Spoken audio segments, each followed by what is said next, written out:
wewe mkulima, kabla haujalima hakikisha unakuwa na maarifa sahihi kuhusiana na zao husika. Sasa kupitia mfumo wa Mazao Hub unaweza ukajifunza kuhusiana na mbegu za zao lako. Leo tutaenda kuonyesha ni namna gani unavyoweza ukapata maarifa ya mbegu za nyanya. Fuatilia video hii mpaka mwisho uone ni namna gani.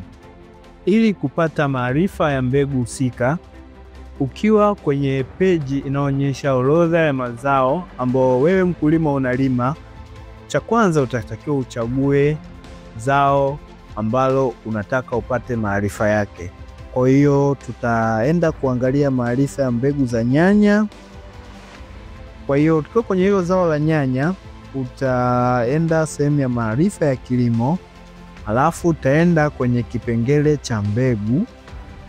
Hapa ndipo utaenda kuona maarifa yote na unaweza ukajifunza kuhusiana na mbegu mbalimbali za nyanya. Na mbegu ambazo zimeorodheshwa hapa unaweza ukaziona zikiwa pamoja na muda wake wa kukomaa, mavuno na sifa muhimu.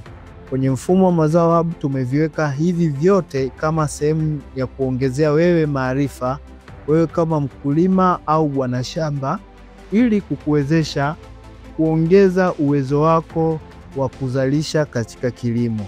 Na unaweza ukafanya hivi kwenye zao lolote lile ambalo lipo kwenye mfumo wa Mazao Hub na ambalo pia unalima. Kwa hiyo unaweza ukaangalia maarifa kwenye kitunguu, kwenye zao la muhogo, kwenye zao lingine lolote. Sasa usiache kufuatilia video zetu zinazofuata ili kuweza kufahamu ni fursa gani ambao Mazao Hub imekuletea wewe kama mkulima au bwana shamba.